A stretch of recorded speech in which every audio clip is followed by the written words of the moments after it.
Hello students, welcome back to organised knowledge channel. और आज की इस वीडियो में बच्चों हम डिस्कस करेंगे कार्यपत्रक 10 कक्षा 8 के विद्यार्थियों के लिए विषय सामाजिक विज्ञान। शिक्षा निदेशालय की तरफ से आप बच्चों के लिए 28 अक्टूबर 2020 के लिए शेड्यूल की गई है।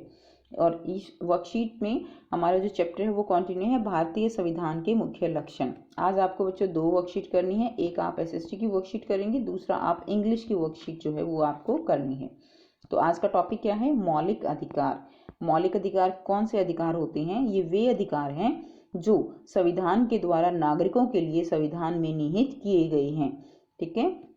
स्वतंत्र भारत में राज्य की सत्ता के दुरुपयोग से बचने के लिए, यानी जो सरकारें हैं उनके दुरुपयोग से वो नागरिकों का शोषण और हनन ना कर सकें, इसलिए कुछ अधिकारों को संविधान में निहित किया गया है, जिनको हम मौलिक अधिकार कहते हैं। संविधान राज्य और अन्य व्यक्तियों के समक्ष व्यक्तियों के अधिकारों की रक्षा करता है।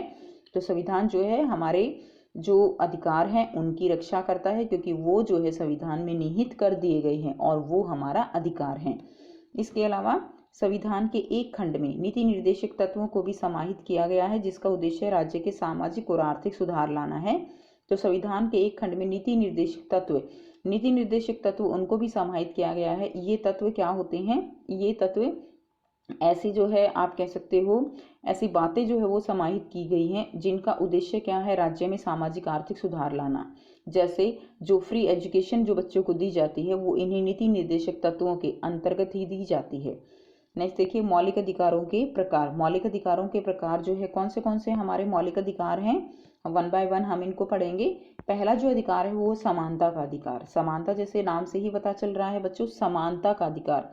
समानता का मतलब क्या है कि हर जो नागरिक है वो कानून के समक्ष समान है। कानून की नज़र में सभी लोग समान हैं, मतलब किसी भी नागरिक के साथ धर्म, जाति, लिंग के आधार पर कोई भेदभाव नहीं किया जा सकता। ठीक है। किसी के साथ जो है ऐसा नहीं है कि कोई एक मुस्लिम धर्म का है तो उसके लिए कानून अलग है, हिंदू धर्म के लोग हैं तो उनके लिए कानून अलग है। सब लोगों के लिए कानून एक समान है। नेक्स्ट है स्वतंत्रता का अधिकार। तो इस अधिकार के अंतर्गत अभिव्यक्ति होता है बोलने की आज़ादी, और भाषण की स्वतंत्रता है। सभी लोग सभा या संगठन बनाने की स्वतंत्रता है। कोई भी अपनी कहीं पर भी कोई सभा कर सकता है, संगठन बना सकता है। देश के किसी भी भाग में आने जाने, रहने तथा कोई भी व्यवसाय, पेशा या कारोबार करने के अधिकार शामिल हैं। तो देश के किसी भी भाग में आ जा सकते हैं, कहीं पर भी रह सकते हैं, कोई भी व्यवसाय कर सकते हैं, कार्य कर सकते हैं, पेशा और कारोबार करने का अधिकार शामिल है, कारोबार कर सकते हैं। नेक्स्ट तीसरा अधिकार क्या है? शोषण के विरुद्ध अधिकार। शोषण के विरुद्ध अधिकार में क्या है? इसमें मानव व्यापार। मानव व्यापार का मतलब क्या है कि जो मनुष्य की देह है, शरीर है, उसको बेचना या उसको खरीदना, ये एक घोर अपराध है। और किसके अंतर्गत? हमारे मौलिक अधिकार के अंतर्गत, शोषण के विरुद्ध अधिकार के अंतर्गत। और 14 वर्ष से कम उम्र के बच्चों को मजदूरी पर रखना अपराध है। तो आपने देखा होगा आपके जो है चारों तरफ कभी बच्चे जो है वो छोटे बच्चे मजदूरी करते हुए या रेस्टोरेंट वगैरह में टेबल साफ करते हुए इस तरह दिखते हैं, तो वो जो बच्चों से इस तरह से काम कराना है, बाल मजदूरी, वो एक घोर अपराध है हमारे शोषण के विरुद्ध अधिकार के अंतर्गत। नेक्स्ट देखिए, धार्मिक स्वतंत्रता का अधिकार। तो नाम से ही पता चल रहा है बेटा, धर्म की स्वतंत्रता होगी। प्रत्येक व्यक्ति को अपनी इच्छा का धर्म अपनाने, उसका प्रचार प्रसार करने की स्वतंत्रता है। सभी बच्चे जानते हैं हमारे देश का, हमारे राष्ट्र का कोई भी एक धर्म नहीं है। हमारे राष्ट्र में अनेकों धर्म हैं और सभी धर्मों को समान जो है महत्व प्राप्त है। तो ये कौन सी जो अधिकार है हमारा उसके अंतर्गत आता है? ये आता है धार्मिक स्वतंत्रता का अधिकार। कोई भी व्यक्ति अपनी इच्छा से कोई भी धर्म अपना सकता है और उसका प्रचार प्रसार कर सकता है। नेक्स्ट देखिए, नंबर 5, सांस्कृतिक और शैक्षिक अधिकार। ये कौन सा अधिकार है? इस अधिकार में कहा गया है कि धार्मिक या भाषाई सभी अल्पसंख्यक समुदाय अपनी संस्कृति की रक्षा और विकास के लिए अपने अपने शैक्षणिक संस्थान खोल सकते हैं। इसमें कहा गया है कि जो कोई भी धर्म के लोग हैं या भाषा के लोग हैं, अल्पसंख्यक समुदाय हैं, जैसे जैन हैं या मुस्लिम हैं, जो कम जिनकी जनसंख्या कम है देश में, वो क्या है? अल्पसंख्यक समुदाय हैं। तो वो अपनी संस्कृति की रक्षा के लिए, अपने संस्कृति को बचाने के लिए, अपनी भाषा को बचाने के लिए अपने अपने शैक्षणिक संस्थान यानी अपने स्कूल खोल सकते हैं। जैसे आप बच्चों को पता है कि जो मुस्लिम समाज है उसमें मदरसे जो है उनमें शिक्षा दी जाती है, तो ये उसी जो अधिकार है, मौलिक अधिकार, उसके अंतर्गत दी जाती है। और वो कौन सा है? सांस्कृतिक और शैक्षिक अधिकार। हर कोई अपनी संस्कृति और अपनी भाषा उसको जो है बचाने के लिए, उसकी रक्षा के लिए अपने शैक्षणिक संस्थान खोल सकता है। नेक्स्ट है संवैधानिक उपचारों का अधिकार। ये अधिकार क्या है? ये अधिकार जो है सबसे इम्पोर्टेंट है। ऐसा क्यों है? क्योंकि जितने भी अधिकार हमने अभी पढ़े, पांचों अधिकार, अगर इन अधिकारों में कोई भी किसी भी तरह का हमारा हनन करने की कोशिश करता है, किसी भी अधिकार को छीनने की कोशिश करता है, उसका हमारा शोषण करने की जो है यहाँ पर चेष्टा करता है, या हमारे किसी भी अधिकार को हनन करता है, तो हम जो है उसकी शिकायत अदालत में कर सकते हैं। तो सभी जो नागरिक हैं उनके मौलिक अधिकारों के हनन होने पर अदालत जाने की स्वतंत्रता है। तो हम शिकायत कर सकते हैं अदालत में। वो किस अधिकार के अंतर्गत? वो संवैधानिक उपचारों के अधिकार के अंतर्गत, अगर कोई भी हमारे बाकी जो हमारे मौलिक अधिकार हैं उनका हनन करने की कोशिश करता है। तो ये बेटा हमारे 6 जो है वो क्या है? मौलिक अधिकार हैं। नेक्स्ट देखिए धर्मनिरपेक्षता। क्या होता है धर्मनिरपेक्षता? धर्मनिरपेक्ष यानी किसी भी धर्म का कोई पक्ष ना लेना। इसका मतलब क्या हुआ? कि सभी धर्मों को समान नज़र से देखना, सभी धर्मों को समान रूप से महत्व देना, वो क्या कहलाता है? वो धर्मनिरपेक्ष कहलाता है। धर्मनिरपेक्षता का अर्थ होता है राज्य द्वारा किसी एक धर्म को राजकीय रूप में न बढ़ावा देना। तो यानी ना आएगा यहाँ पे बेटा, बढ़ावा देना नहीं होता है, बढ़ावा ना देना होता है। तो किसी भी राज्य द्वारा किसी भी एक धर्म को जो है पूर्ण रूप से महत्व नहीं दिया जाएगा। यानी ऐसा नहीं है कि कोई भी सरकार या कोई भी राज्य की सरकार वो ये कहे कि ये धर्म अच्छा है, आप इसी धर्म को अपनाइए। सभी बच्चे जानते हैं हमारे हर एक राज्य में, हमारे जो देश की इकाई है राज्य, उनमें हर एक राज्य में अलग अलग धर्मों के लोग रहते हैं। कोई भी राज्य हमारा किसी भी धर्म को बढ़ावा नहीं देता है। कोई भी हमारा जो स्टेट है, राज्य है, वो किसी भी धर्म को का प्रचार प्रसार नहीं करता है। तो ये क्या होता है? ये धर्मनिरपेक्षता कहलाता है। अर्थात राज्य के लिए सभी धर्म क्या होंगे? समान होते हैं। और भारत जो है वो एक धर्मनिरपेक्ष राज्य है। भारत कैसा राज्य है बेटा? भारत एक धर्मनिरपेक्ष राज्य है। अब बच्चे आप यहाँ पर राज्य और देश में कंफ्यूज ना हो।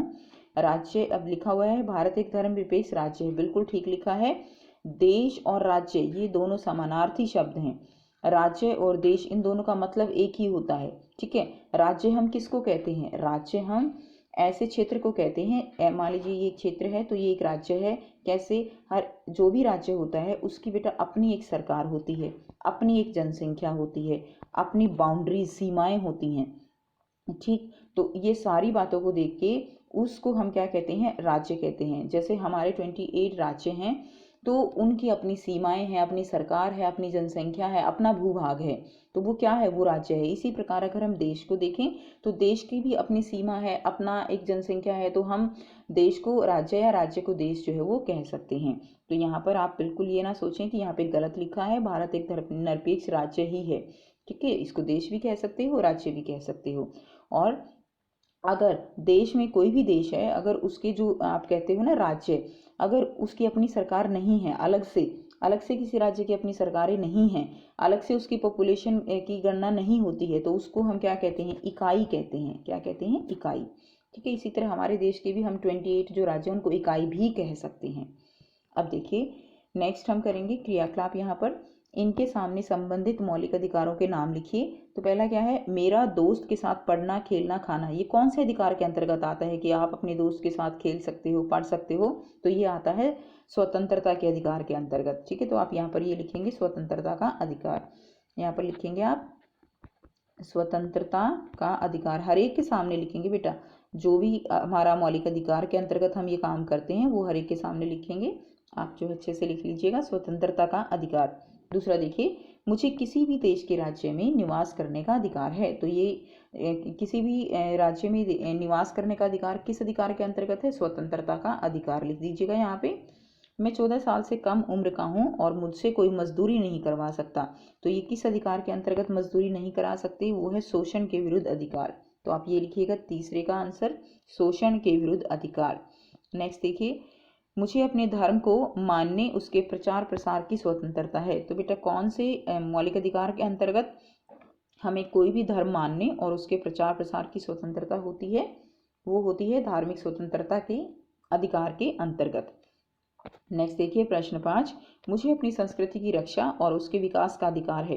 तो संस्कृति और रक्षा जो है उसकी रक्षा और उसका विकास किस अधिकार के अंतर्गत हम कर सकते हैं? हम करेंगे सांस्कृतिक और शैक्षिक अधिकार के अंतर्गत। तो पांचवा जो है ये आंसर आप लिखिएगा। तो इसमें जो मौलिक अधिकार दिए गए हैं इसमें आप नंबर 2 वाला लिखिए स्वतंत्रता का, दूसरे में भी नंबर 2 वाला, तीसरे में नंबर 3 शोषण के विरुद्ध, चौथे में लिखिए आप धर्म है तो यहाँ पर आप चौथे में लिखेंगे धार्मिक स्वतंत्रता का अधिकार, ठीक है, और पांचवें वाला सांस्कृतिक और शैक्षिक अधिकार। नेक्स्ट देखिए, मौलिक अधिकार किसे कहते हैं? सभी बच्चे जानते हैं ना मौलिक अधिकार अब किसको कहते हैं। तो आइए बेटा देखते हैं इसका उत्तर आप कैसे लिखेंगे।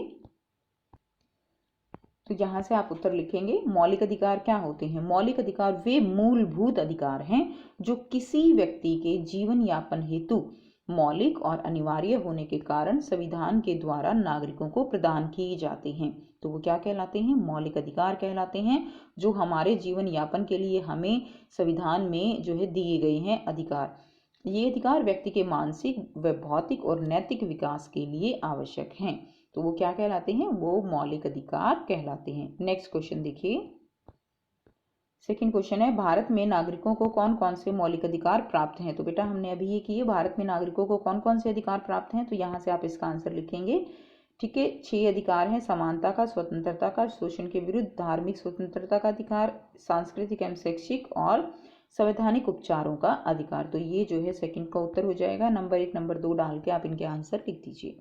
नेक्स्ट क्वेश्चन देखिए, क्वेश्चन नंबर 3, हमारा देश धर्मनिरपेक्ष क्यों कहलाता है? सभी बच्चे जानते हैं हमारे देश का कोई राष्ट्रीय धर्म नहीं है, सभी धर्म के जो हैं वो उनके समान महत्व है।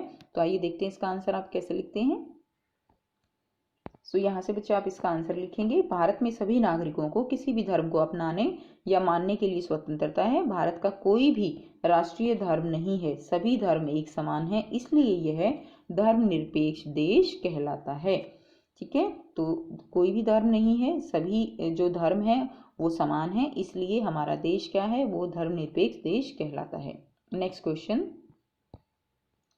लास्ट क्वेश्चन, नागरिकों के लिए मौलिक अधिकार क्यों आवश्यक हैं? तो बच्चों हमारे लिए मौलिक अधिकार जो है वो क्यों आवश्यक हैं? तो आइए देखते हैं बेटा इसका आंसर कैसे करेंगे। नागरिकों के लिए मौलिक अधिकार निम्नलिखित कारणों से आवश्यक हैं। पहला क्या है? समानता के लिए, दूसरा शोषण से बचने के लिए, तीसरा है सरकार की शक्तियों के दुरुपयोग को रोकने के लिए, ठीक है, सरकार की शक्तियों के दुरुपयोग को रोकने के लिए जो है ये जरूरी है। फोर्थ क्या है? अपने धर्म की रक्षा के लिए जो है मौलिक अधिकार वो आवश्यक हैं। तो ये थी बच्चों आपकी आज की वर्कशीट। आई होप बेटा आपको वर्कशीट क्लियर है। कोई भी प्रॉब्लम है आप कमेंट करके पूछ सकते हो। वीडियो अच्छी लगी तो लाइक शेयर कर दीजिए और प्लीज़ मेरे चैनल को सब्सक्राइब कर लीजिए। And thanks for watching. Have a nice day.